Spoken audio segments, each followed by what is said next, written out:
I was about to hand my son $3 billion when I received a text that changed everything. I'm Michael Garrett, founder and CEO of Vertex Systems. For 23 years I built this company from a two-person garage operation into a $3.2 billion cybersecurity empire that protects critical American infrastructure. And I genuinely believed my Harvard-educated son Nathan was the perfect person to take over. I was wrong. Dead wrong. That anonymous text contained exactly 4 words: check the basement. Hurry. What I discovered down there didn't just destroy Nathan's future, it saved my company from becoming a Chinese intelligence operation and prevented the theft of secrets that could have crippled America's digital defenses. And the FBI agent waiting for me in that basement was someone I never expected to see again. I kept my face completely neutral during the board meeting where the ownership transfer was scheduled, but inside everything was already crumbling. If you're watching this, please subscribe and let me know where you're watching from, because this is the story of how a father's blind trust became his son's most dangerous weapon, how a Harvard MBA turned into a traitor, and how one anonymous text message exposed 19 months of betrayal that nearly handed American cybersecurity secrets to a foreign adversary. Let me tell you about my son Nathan, 28 years old, summa cum laude from Harvard Business School, and absolutely convinced his old man was a relic from another era. "Dad, your generation just doesn't understand modern business models," he told me 3 weeks before the signing ceremony while we reviewed quarterly reports in the same office where I had started Vertex Systems. "Nathan, these numbers show we're protecting critical infrastructure for 12 different nations. That matters more than revenue optimization." "Dad, that's exactly what's wrong. Your emotional attachment to legacy clients is costing us millions." Legacy clients. That's what he called the Department of Defense contracts that kept American power grids safe from foreign hackers. I should have seen the warning signs earlier, like when Nathan started calling me the boomer founder in front of junior staff, or when he rolled his eyes during my presentations to the board and whispered to other executives about outdated leadership philosophies. The worst moment came during our October strategy meeting when I explained why we had turned down a lucrative contract from a Beijing-based firm. "Dad, you can't let Cold War paranoia dictate 21st century business decisions." "It's not paranoia, Nathan. It's called national security. See, this is exactly what I mean. You're stuck in some John Wayne fantasy while the rest of us are trying to compete globally." Jennifer Hayes, our board chair, shifted uncomfortably. The other executives stared at their laptops. My own son had just dismissed my Marine Corps service and 23 years of building this company as a John Wayne fantasy. I stayed calm. That's what Marines do, but something died inside me that day. Nathan doubled down. "Look, I appreciate what you built here, really, but vision requires evolution, and evolution requires new leadership. The board needs to understand that legacy thinking will kill this company." Legacy thinking. I'd heard that phrase before from corporate raiders who tried to buy us out in 2019, from Silicon Valley venture capitalists who wanted to strip our government contracts, from competitors who couldn't understand why we refused certain international deals. Now my own son was using their language. "Nathan, some principles aren't negotiable." "And that's your problem, Dad. Everything's negotiable if the price is right." The price is right. I should have recorded that conversation. But here's what really broke my heart. Nathan was brilliant, genuinely brilliant. His Harvard thesis on AI-enhanced cybersecurity protocols had earned academic honors. His technical innovations had improved our threat detection algorithms by 40%. When he spoke about emerging technologies, even our senior engineers listened. I'd been so proud of him, so blind to what he was becoming. The signs were everywhere. Nathan's lifestyle upgrades that far exceeded his salary, the $180,000 Porsche Taycan, the downtown Austin penthouse, the Rolex Submariner worth more than most people's annual income. When I asked about his expenses, he laughed. "Dad, you worry too much. I'm investing wisely." Investing in what? His frequent trips to California became another source of tension. West Coast venture capital meetings, he explained, building strategic partnerships, but the invoices never matched his explanations. 23 trips to San Francisco in 18 months, each lasting exactly 3 days. "Nathan, what partnerships require this much travel?" "The kind that will make us billions, Dad, if you'll trust me." Trust. That word would haunt me for months. The final straw came during our November board dinner. Nathan stood up, wine glass in hand, and delivered what he probably thought was a gracious toast. "To my father, Michael Garrett, a man who built something incredible with outdated tools and obsolete thinking. Imagine what this company could become with modern leadership." Obsolete thinking. 200 guests, board members, investors, employees who'd worked alongside me for decades, and my son had just called me obsolete. I smiled, nodded, raised my own glass. But that night I started asking real questions about Nathan's travel, his finances, his sudden expertise in international markets he'd never studied. That's when everything began to unravel. You need to understand what Vertex Systems really means. It's not just a company, it's America's digital immune system. We protect the electrical grid that powers 47 million homes across Texas. Our algorithms monitor the water treatment facilities that serve 12 major cities. When foreign hackers try to infiltrate nuclear power plants, our software stops them. When state-sponsored cyber attacks target American infrastructure, we're the shield. 23 years ago I started this company in my garage with $50,000 from my Marine Corps savings and a simple mission: protect America from digital warfare. Today we employ 2,300 people across 12 states. Our technology safeguards critical systems in 47 countries. The Pentagon trusts us with classified defense protocols. NATO relies on our threat detection networks. This isn't just about money, it's about national security. But here's what kept me awake at night: if Nathan was compromised, if someone had turned my brilliant son into a security risk, the damage wouldn't be measured in dollars. It would be measured in vulnerable power grids, exposed defense systems, and compromised intelligence networks. The financial numbers were staggering enough. Our government contracts alone were worth $1.8 billion over 5 years, our private sector partnerships generated $340 million annually, we held 67 patents on cybersecurity innovations that took decades to develop. If that intellectual property fell into the wrong hands, American technological superiority would crumble overnight.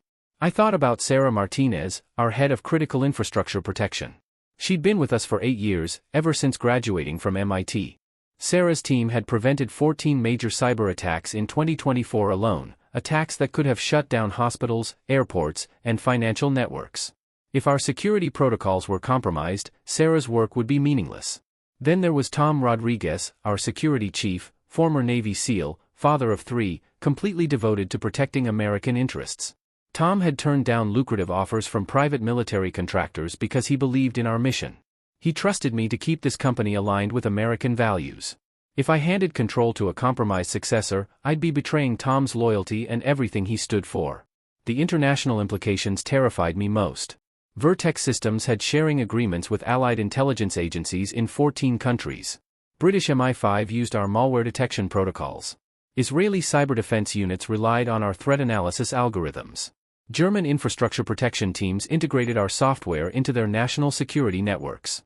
If Nathan had been feeding information to foreign operatives, I hadn't just endangered American security, I'd compromised our allies' defenses and destroyed decades of international cooperation. But the personal stakes cut deepest. This company was my legacy.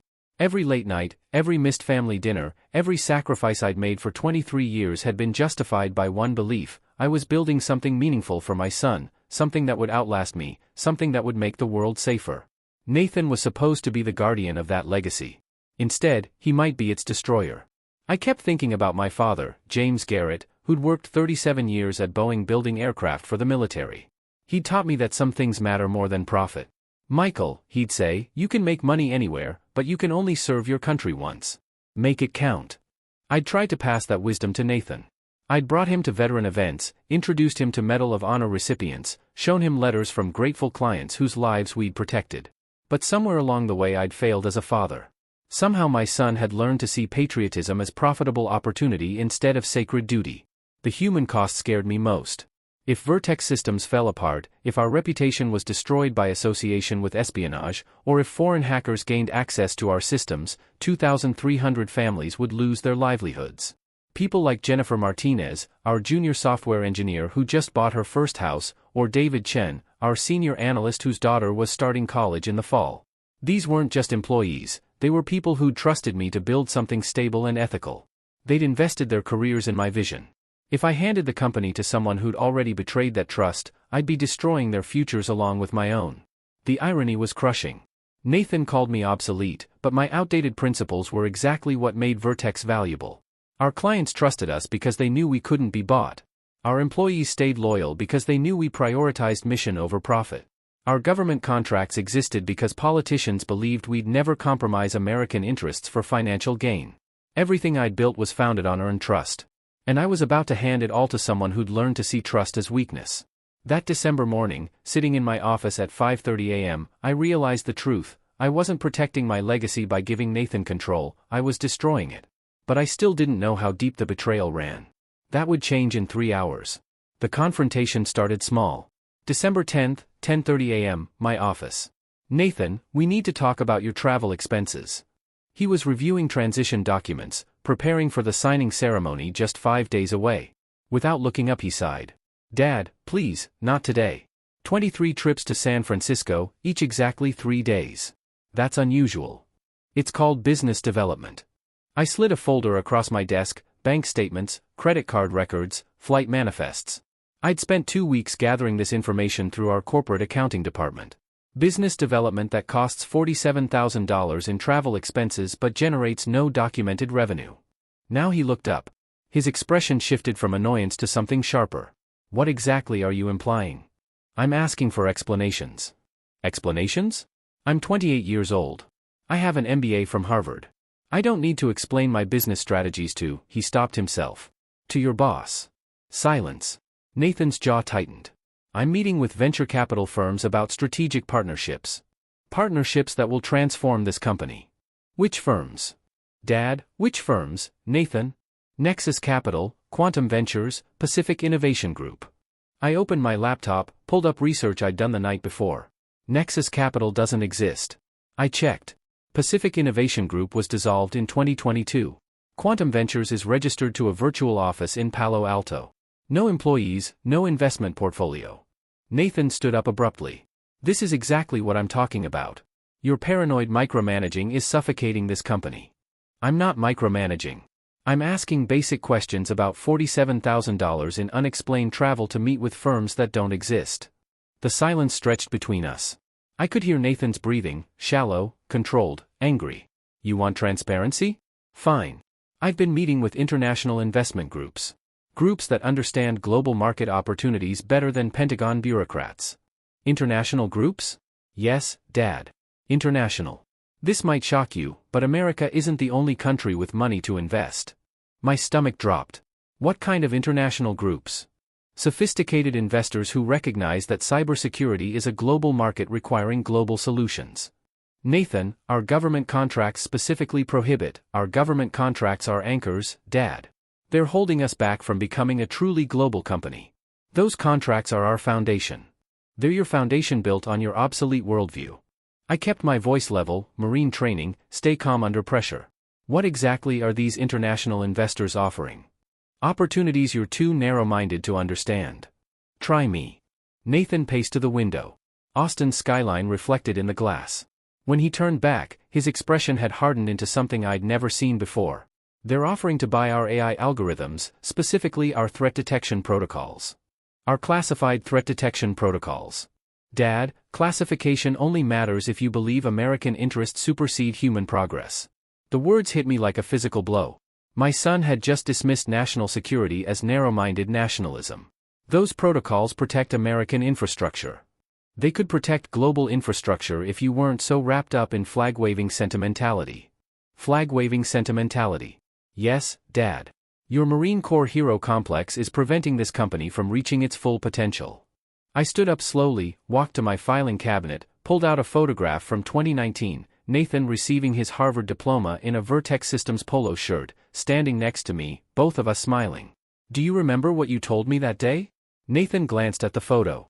Dad, you said you wanted to continue the family legacy. You said protecting America was the highest calling in business. I was young. You were 24. I was naive. The word hung in the air like poison. Naive. Believing in American values was naive. Nathan, these international groups, are they Chinese? His pause lasted 3 seconds too long. That's irrelevant. Are they Chinese? Dad, your xenophobia is showing. Are they Chinese companies? They're global consortiums with diverse backing. I felt something cold spreading through my chest. Answer the question. Some funding sources may include Asian investment. Chinese investment among other sources. Yes. You're selling American cybersecurity secrets to Chinese investors. I'm expanding market opportunities through strategic partnerships. You're committing treason. The word exploded between us. Nathan's face went white, then red. Treason. Jesus Christ, Dad. This is exactly why your generation lost the Cold War. You see enemies everywhere. We won the Cold War. Did you? Because from where I'm standing it looks like you just handed global economic dominance to China while you were busy playing soldier. That was it. The line he couldn't uncross. Get out. Dad, get out of my office. We need to discuss, get out. Nathan slammed the door behind him. The photograph fell off my desk. Glass cracked across our faces. I sat alone for 20 minutes staring at the broken picture. My son, my brilliant Harvard-educated beloved son, was selling American defense secrets to Chinese operatives. But I still didn't know how deep it went. I picked up my phone and dialed a number I hadn't called in 3 years. Sarah Mitchell, FBI Cybercrime Division. Sarah, this is Michael Garrett. I need to report suspected espionage. Mike? Jesus, it's been forever. What kind of espionage? The kind involving my son. Most people don't know that FBI agent Sarah Mitchell and I served together in Fallujah, 3rd Marine Expeditionary Force, 2006 to 2007. She was a communications specialist. I was a cyber warfare analyst. We'd spent 12 months tracking insurgent networks and protecting military data systems from foreign interference. After our discharge, Sarah joined the FBI. I started Vertex Systems. We'd exchanged Christmas cards for 16 years, but I never imagined I'd need her professional help. Mike, walk me through this slowly. I was in my car, parked behind the building, speaking quietly into my phone. Nathan was somewhere upstairs, probably planning his next move. My son has been traveling to San Francisco regularly to meet with what he claims are international investment groups. He's admitted to discussing our classified threat detection algorithms with Chinese-backed consortiums. Has he transferred any actual data? I don't know yet, but Sarah, he's being promoted to CEO in 5 days. If he's compromised, the damage could be catastrophic. I understand. Sarah's voice shifted into professional mode, calm, precise, methodical. Mike, I need you to listen carefully. Don't confront him again. Don't change your routine. Don't access his computer or search his office. We need to handle this through proper channels. What kind of proper channels? The kind that require warrants and surveillance. How much do you know about his financial situation? I thought about Nathan's lifestyle upgrades, the Porsche, the penthouse, the Rolex. He's spending more than he earns, significantly more. That's a red flag. Mike, I'm going to connect you with Agent David Park from our Economic Espionage Unit. He specializes in technology transfers to foreign governments. How long will this take? Investigations like this can't be rushed, but if your son is planning to assume control in 5 days, we need to move quickly. After hanging up, I sat in my car for 10 more minutes processing what I'd just done. I'd reported my own son to the FBI. The son I'd taught to ride a bike, helped with college applications, proudly watched graduate from Harvard. But I'd also protected the company that employed 2,300 people and safeguarded American infrastructure. That afternoon I called our head of security. Tom Rodriguez had been with Vertex Systems for 6 years, former Navy SEAL, expert in corporate counterintelligence, absolutely loyal to American interests. Tom, I need you to review our data access logs for the past 18 months. Specific users, Nathan's access patterns, what files he's viewed, what systems he's entered, what data he's downloaded. Tom's expression didn't change, but I saw something flicker in his eyes, recognition, understanding. Boss, I've been tracking some unusual network activity. Late-night access to classified databases, large file transfers to encrypted drives. When did this start? March 2023. Right around the time Nathan began his West Coast travels. My heart sank. 18 months. Tom, I need complete documentation. Every access log, every file transfer, every security anomaly. Already compiled, sir. I was planning to discuss it with you after the holidays. Why? Tom hesitated. Because the data suggests systematic theft of proprietary algorithms over an extended period. Systematic theft. My son wasn't just sharing information. He was conducting a deliberate, methodical operation to steal American cybersecurity secrets. Tom, keep this between us for now, but prepare a comprehensive security report. I have a feeling we're going to need it. That evening I reviewed Tom's preliminary findings. The scope of Nathan's access was staggering. He downloaded 847 encrypted files containing our most sensitive algorithms. He'd copied client databases, including classified government contact information. He'd accessed NATO security protocols that were supposed to be restricted to senior leadership. But here's what really caught my attention. Nathan had been careful, methodical, professional. This wasn't amateur espionage driven by greed. This was sophisticated intelligence gathering conducted by someone with extensive training or someone being directed by professionals. I thought about my old Marine Corps unit, the lessons we'd learned about identifying enemy operatives, the warning signs of recruited assets, the psychological profiles of Americans who betrayed their country. Nathan fit the pattern perfectly: educated, privileged, convinced of his own superiority, resentful of traditional authority, motivated by money and status rather than principle. But he was still my son. And in 3 days I had to decide whether to destroy his life or risk everything I'd built. The choice was already made. I just hadn't admitted it yet. December 15, 2024, 2 p.m. The Vertex Systems boardroom, where I'd held hundreds of meetings over 23 years. Today it would host my public execution. 200 people filled the space: board members, major investors, senior employees, local media. Even Austin's deputy mayor had come to witness the historic transition of a $3.2 billion company. I sat at the head of our mahogany conference table, the same table where we'd planned the expansion into government contracts, celebrated major client acquisitions, and weathered the 2020 economic crisis. Jennifer Hayes, our board chair, was reviewing the succession documents that would transfer my controlling stake to Nathan. Nathan stood at the front of the room beside a large monitor, wearing his best charcoal suit and Harvard MBA confidence. He'd prepared a presentation titled Vertex Systems 2.0, Leading Through Innovation. The irony was suffocating. Before we execute the ownership transfer, Nathan began, I'd like to share my vision for this company's future. His first slide appeared: Legacy Leadership versus Innovative Leadership. 2 columns comparing traditional approaches with modern solutions. I watched my son systematically destroy my reputation in front of everyone who had helped build this company.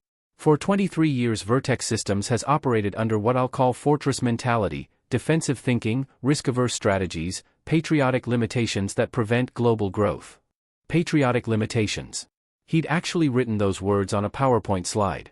My generation understands that cybersecurity is a global challenge requiring global solutions.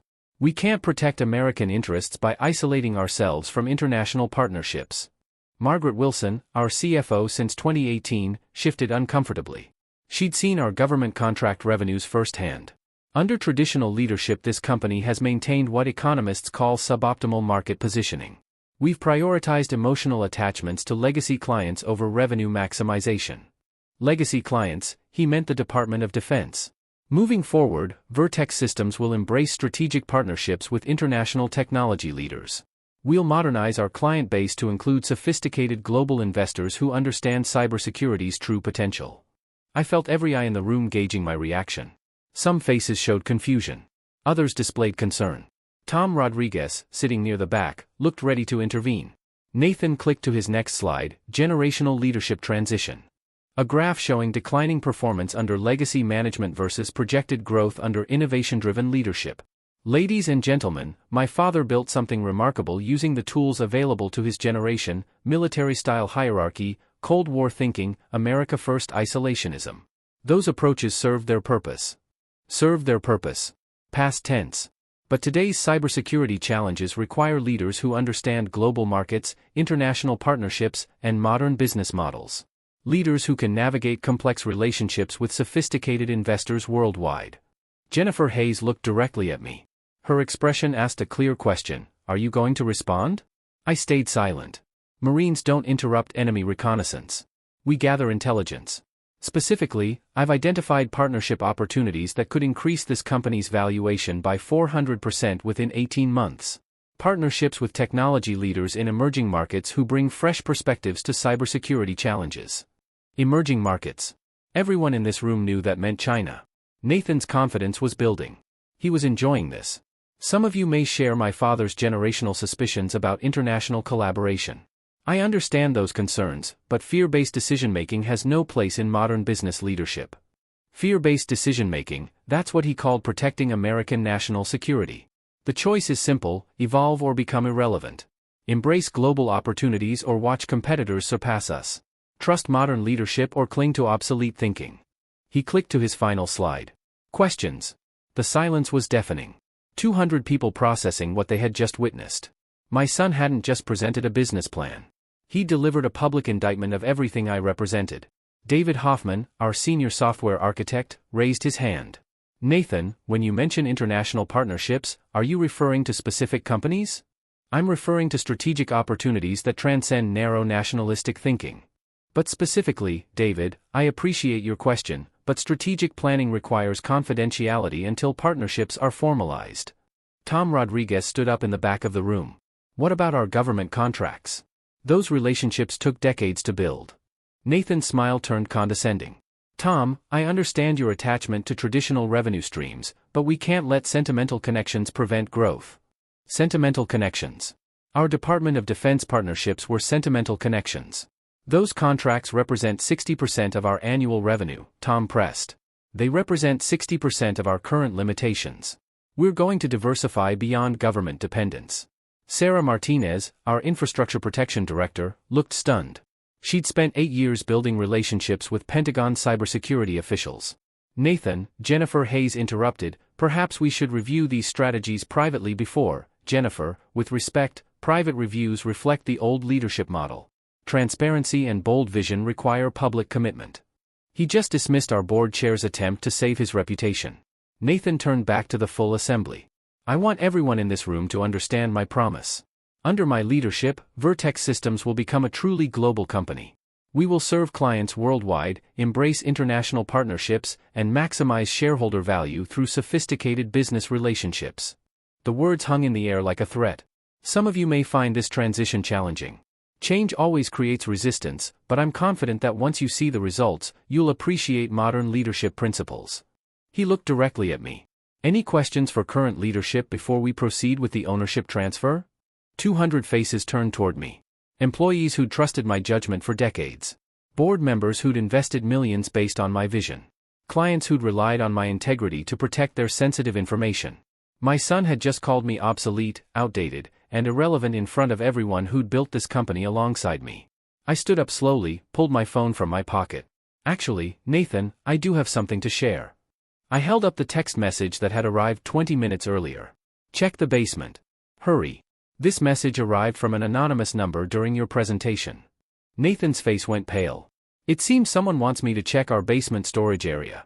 Since you're advocating transparency, perhaps we should investigate together. Dad, that's obviously spam, in front of everyone right now. The room erupted in confused murmurs. Nathan's confidence cracked completely. Dad, this isn't appropriate. Neither is treason. The word exploded through the boardroom like a grenade. Everything changed. The basement of Vertex Systems had always been basic storage, file cabinets, outdated equipment, boxes of archived records. I'd only been down there twice in 5 years. Today 30 people followed me down the concrete steps, board members, senior staff, Tom Rodriguez with his hand instinctively moving toward his concealed weapon, Nathan walking behind everyone else, his face ashen. The basement smelled different, electrical, warm, active. Tom, hit the lights. Fluorescent bulbs flickered on, revealing something that shouldn't exist. 24 high-end computer servers lined the far wall, each machine worth at least $15,000.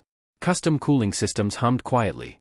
Multiple internet connections snaked through ceiling-mounted cable management. Professional-grade networking equipment that belonged in a data center, not a storage basement. Jesus Christ, Jennifer Hayes whispered. But that wasn't the shocking part. The shocking part was Agent Sarah Mitchell standing beside the servers wearing an FBI jacket and holding a federal warrant. Michael Garrett? That's me. Agent Sarah Mitchell, FBI Cyber Crime Division. We have a federal warrant to seize these computer systems as evidence in an ongoing espionage investigation. I watched Nathan's face cycle through confusion, terror, and desperate calculation. He still thought he could talk his way out. This is a mistake, Nathan said, stepping forward. I have no idea what these machines, Nathan Garrett? Yes, but, Agent Mitchell pulled out her handcuffs. Nathan Garrett, you're under arrest for conspiracy to commit espionage, theft of classified government information, and violation of the Economic Espionage Act. The basement erupted in chaos. Board members backing away, employees pulling out phones, Nathan's voice rising above the confusion. This is insane. Dad, tell them this is insane. Agent Mitchell continued reading Miranda rights while 2 additional agents emerged from behind the servers. They'd been waiting. This was a coordinated operation. You have the right to remain silent. I looked at the server farm Nathan had built in secret, 24 machines capable of storing terabytes of stolen data, professional installation that must have cost $400,000, all funded by money I couldn't trace. Tom, I said quietly, did you know about this?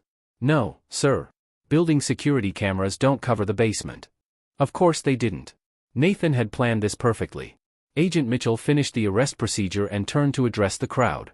Ladies and gentlemen, this is an active federal investigation. I need everyone to exit the building immediately except for Michael Garrett and designated company leadership. As people filed upstairs, I heard fragments of conversation. Can't believe Nathan was. How long has this been going on? FBI must have been watching. Mike had no idea. Jennifer Hayes remained behind with Tom Rodriguez and Sarah Martinez. Agent Mitchell waited for the basement to clear before continuing. Mr. Garrett, your cooperation with this investigation has been essential. We've been tracking your son's activities for 4 months. 4 months? Since August. Your call in December accelerated our timeline, but we already had him under surveillance. I stared at Nathan, now handcuffed and flanked by federal agents. My son, my Harvard-educated, brilliant, treacherous son. What exactly did he steal? Agent Mitchell gestured toward the servers. Preliminary analysis shows 847 classified files containing cybersecurity algorithms, client databases, and NATO security protocols. The servers contain cryptocurrency wallets holding approximately $2.1 million in untraceable digital assets. $2.1 million payment for information already transferred to Chinese intelligence operatives. Your son has been conducting this operation for 19 months. 19 months, since March 2023, since Nathan started his mysterious West Coast travels. Agent Mitchell, Jennifer Hayes interrupted, what's the scope of the damage? Significant. Mr. Garrett's theft included classified algorithms protecting critical American infrastructure, power grid security protocols, water treatment facility safeguards, nuclear plant cybersecurity measures. I felt physically sick. Nathan hadn't just betrayed our company. He'd compromised American national security. How much was he selling this information for? Tom Rodriguez asked. Agent Mitchell pulled out a tablet. Our investigation uncovered an $850 million agreement with Quantum Dynamics Corporation, a Beijing-backed technology firm. Mr. Garrett was to transfer complete access to Vertex Systems' classified algorithms in exchange for cryptocurrency payments and a senior position in their American operations. $850 million.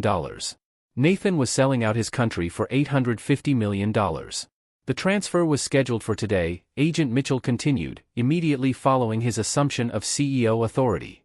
Today, during the signing ceremony, while I was handing him control of everything I'd built, he was preparing to hand it all to Chinese intelligence.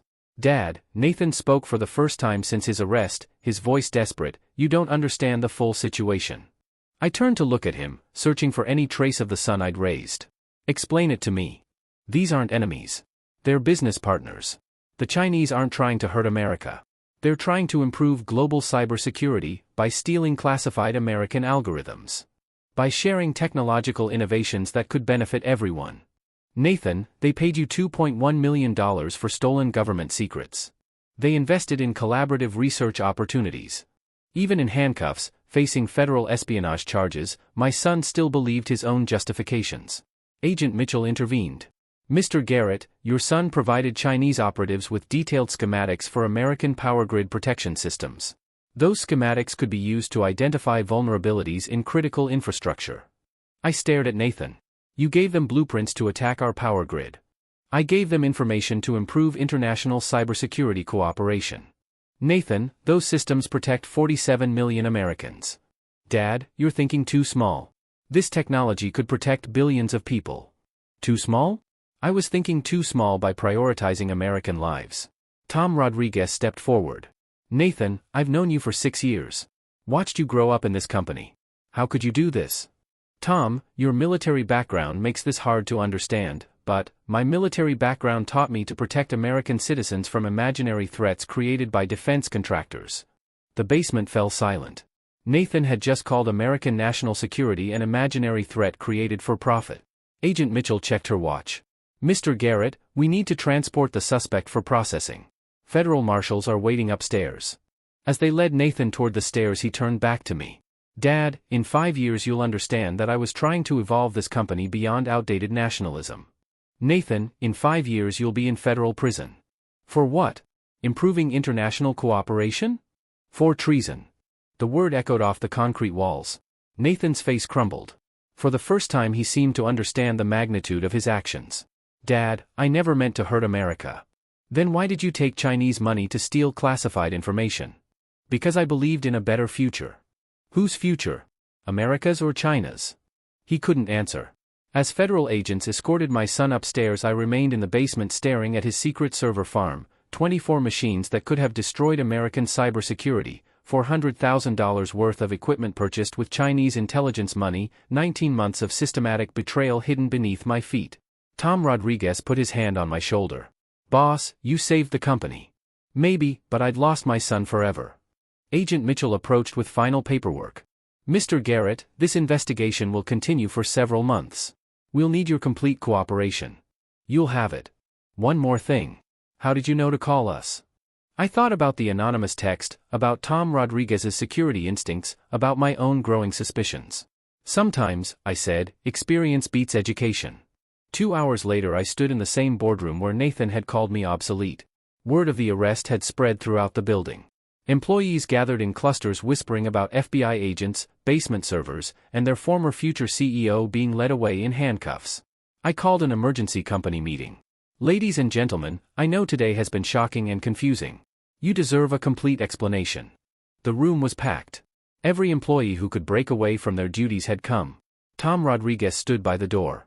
Jennifer Hayes sat in the front row. Sarah Martinez looked devastated. She'd worked closely with Nathan on several projects. 4 months ago the FBI contacted me about suspected espionage activities involving Vertex Systems. Today federal agents arrested Nathan Garrett on charges of selling classified cybersecurity algorithms to Chinese intelligence operatives. Gasps, murmurs. Someone in the back said, "Holy shit." Nathan had been conducting this operation for 19 months. He built a secret server farm in our basement. He stole 847 classified files. He received $2.1 million in cryptocurrency payments from Beijing-backed companies. Margaret Wilson, our CFO, raised her hand. Michael, what does this mean for the company? It means we're stronger than ever.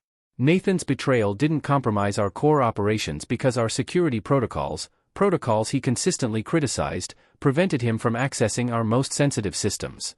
This was true. Tom Rodriguez's security measures, which Nathan had called paranoid, had actually limited the damage. Our government contracts remain secure.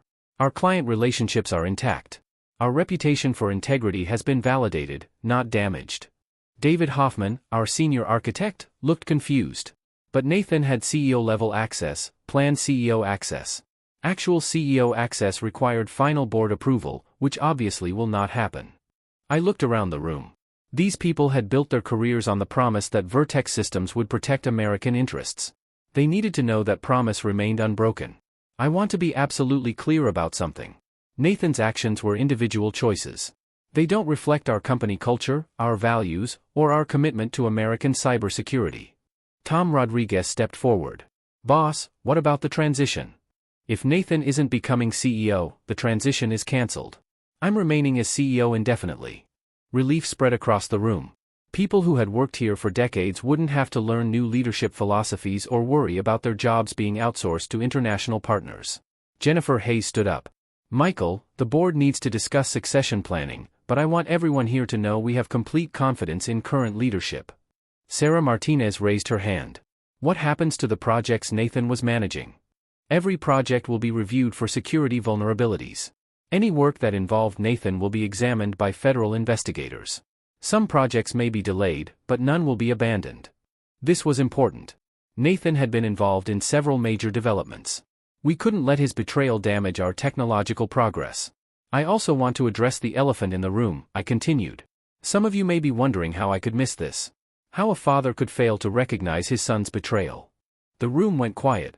The truth is simple. I trusted Nathan because I loved him. That trust blinded me to warning signs that should have been obvious.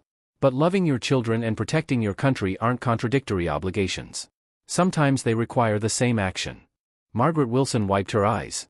Several other employees looked emotional. Nathan made his choices. I made mine. I chose to protect the 2,300 people who work for this company and the millions of Americans who depend on our cybersecurity systems. I paused to let that sink in. Moving forward, we'll implement additional security measures. No single individual, including me, will have unmonitored access to classified systems. We'll require dual authorization for sensitive data transfers. We'll conduct quarterly security reviews of all personnel with elevated privileges. Tom Rodriguez nodded approvingly. These changes would make Vertex Systems even more secure. I know some of you have questions about Nathan's personal situation. I can't discuss details of an ongoing federal investigation, but I can tell you this: the charges against him are serious: espionage, theft of classified information, violation of the Economic Espionage Act. If convicted, he faces up to 15 years in federal prison. 15 years. My son's brilliant career would be destroyed. His Harvard MBA would become a reminder of wasted potential. His name would be synonymous with betrayal. But 47 million Americans would sleep safely tonight because their power grid remained protected. Finally, I want to thank Agent Sarah Mitchell and the FBI Cyber Crime Division for their professionalism during this investigation. They could have destroyed our company's reputation by handling this publicly. Instead, they worked carefully to minimize damage to innocent employees and legitimate business operations. Jennifer Hayes stood again. Michael, what about the media? This story will break soon. We'll be transparent about Nathan's crimes while protecting classified information about our defensive capabilities. Tom Rodriguez will coordinate with FBI Public Affairs to ensure accurate reporting. I looked around the room one final time. These people had trusted me to build something meaningful. I'd nearly handed their life's work to someone who would have given it away. Any other questions? Silence. Then let's get back to work. We have American infrastructure to protect. As employees filed out, Jennifer Hayes approached me privately. Michael, are you okay? I thought about the question. Was I okay? My son was facing federal prison. My family was destroyed. My faith in my own judgment was shattered. But Vertex Systems was safe. Our employees were secure. American cybersecurity remained intact. I'm fine, Jennifer. Someday I might even be proud of today. She squeezed my shoulder and left me alone in the boardroom. For the first time in months, I felt like I could breathe. The story broke at 6:47 p.m. on December 15th, just 4 hours after Nathan's arrest. Channel 8 News led with Austin Tech CEO's son arrested for Chinese espionage. By midnight it had gone national. I watched from my home office as CNN, Fox News, and MSNBC picked up the story. Harvard MBA charged with selling cybersecurity secrets to China. The footage showed Nathan being led from our building in handcuffs, FBI agents carrying boxes of evidence, and me declining to comment for cameras. The phone hadn't stopped ringing: reporters, board members, government officials. Even my ex-wife called from Seattle crying about our son. But the most important calls came from our clients. General Patricia Hawkins from U.S. Cyber Command called at 11:30 p.m. Michael, we need to discuss the security implications. General, our preliminary assessment shows Nathan accessed classified algorithms but couldn't compromise active defense systems. How certain are you? Completely certain. Our core protective protocols require dual authentication that Nathan never received. Good. We'll need full documentation, but if your assessment is accurate, this won't affect our contract renewals. Our contract renewals, $1.8 billion in government business, remain secure. The next morning brought more calls: NATO Cybersecurity Coordinator, British Intelligence Liaison, Israeli Defense Ministry. Every major ally wanted reassurance that their shared information remained protected. Each conversation followed the same pattern: initial concern, detailed explanation of our security protocols, and eventual confirmation that cooperative relationships would continue. But the personal calls were harder. Nathan's college roommate Jason called at 7 a.m. Mr. Garrett, I can't believe Nathan would do this. I couldn't either, Jason. In school he talked about working for his dad's company. He seemed proud of what you'd built. Pride. Nathan had been proud once before Harvard taught him that profit mattered more than principle. Jason, people change. Sometimes they change into people we don't recognize. Nathan's girlfriend Amanda called that afternoon. She'd been planning to move to Austin after Christmas. Mr. Garrett, Nathan told me he was working on international partnerships. I had no idea. None of us did. Amanda, will he go to prison? Probably for a long time. She started crying. Another life destroyed by Nathan's choices. The media coverage intensified over the following weeks. December 18th, FBI uncovers $850 million Chinese intelligence plot. December 22nd, Tech airs betrayal exposes cybersecurity vulnerabilities. January 3rd, Harvard MBA pleads not guilty to espionage charges. Industry publications were more analytical. Cybersecurity Weekly ran a detailed piece: How Vertex Systems Security Culture Prevented Catastrophic Data Loss. The article praised our compartmentalized access systems and dual authentication protocols. Tom Rodriguez became a minor celebrity in security circles. 3 conferences invited him to speak about insider threat detection. He declined all offers, maintaining operational security. Our stock price, which had dropped 23% immediately after Nathan's arrest, recovered completely within 6 weeks. Investor confidence returned as clients confirmed their continued partnerships. But the personal consequences cut deeper. Nathan's legal proceedings consumed months: arraignment, preliminary hearings, plea negotiations. His attorney, an expensive Harvard Law graduate, naturally, kept pushing for reduced charges. I attended every hearing, not to support Nathan but to demonstrate Vertex Systems' cooperation with federal prosecutors. Each appearance reinforced our commitment to justice over family loyalty. On March 15, Nathan accepted a plea agreement, guilty to conspiracy to commit espionage and theft of classified information in exchange for 12 years in federal prison instead of the maximum 25. The day he was sentenced, Nathan finally asked to speak with me privately. We met in a small conference room at the courthouse. Nathan wore an orange jumpsuit and shackles. He'd lost 30 pounds. His Harvard confidence had been replaced by defeated resignation. "Dad, I want you to know I never intended to hurt America." "Nathan, your intentions don't matter. Actions matter. I thought I was building bridges between 2 great nations. You were selling American secrets for Chinese money. I was trying to prevent future conflicts through technological cooperation." Even facing 12 years in prison, he still couldn't admit the truth about his motivations. "Nathan, do you understand why I turned you in? Because you chose patriotism over family?" Wrong answer. Because I chose principle over preference. Because some things matter more than blood relationships. Because protecting innocent people is more important than protecting guilty children. Nathan stared at the table. "I'll be 40 when I get out." "If you get out." "Good behavior isn't guaranteed for traitors." That was the last conversation we ever had. Nathan was transferred to ADX Florence, the federal supermax prison in Colorado. He would serve his time alongside other convicted spies and terrorists. Vertex Systems thrived. Our reputation for integrity attracted new clients. Our employee retention rate increased. Our government contracts expanded. I never remarried, never had more children. But I slept soundly every night knowing I'd protected American cybersecurity from the son I'd raised to destroy it. Today, 18 months later, Vertex Systems employs 2,847 people across 14 states. Our contracts protect critical infrastructure in 52 countries. We've prevented 23 major cyber attacks since Nathan's arrest, including 3 attempts by Chinese-sponsored groups to penetrate American power grids. I've learned something important about family loyalty: real love sometimes requires devastating choices. Nathan taught me that intelligence without integrity is worthless, that education without character creates dangerous people, that privilege without principle breeds entitled traitors. But he also taught me that experience beats arrogance every time. My outdated values, loyalty, duty, sacrifice, proved more valuable than his modern perspectives. My obsolete principles protected American interests while his innovative thinking nearly destroyed them. I still miss my son. I mourn the man he could have become. But I don't regret the choice I made. Sometimes protecting the people who trust you requires betraying the people you love. Sometimes defending your principles means sacrificing your preferences. Sometimes being a good American means being a heartbroken father. Nathan will be released in 2036 when he's 48 years old. I'll be 77. Maybe we'll reconcile. Maybe he'll understand why I chose country over family. Or maybe he'll still believe I was just an outdated dinosaur who didn't understand modern business. Either way, 47 million Americans will have safe electricity tonight. That's what earned respect looks like. If this story resonated with you, let me know where you're watching from. Sometimes old principles solve new problems.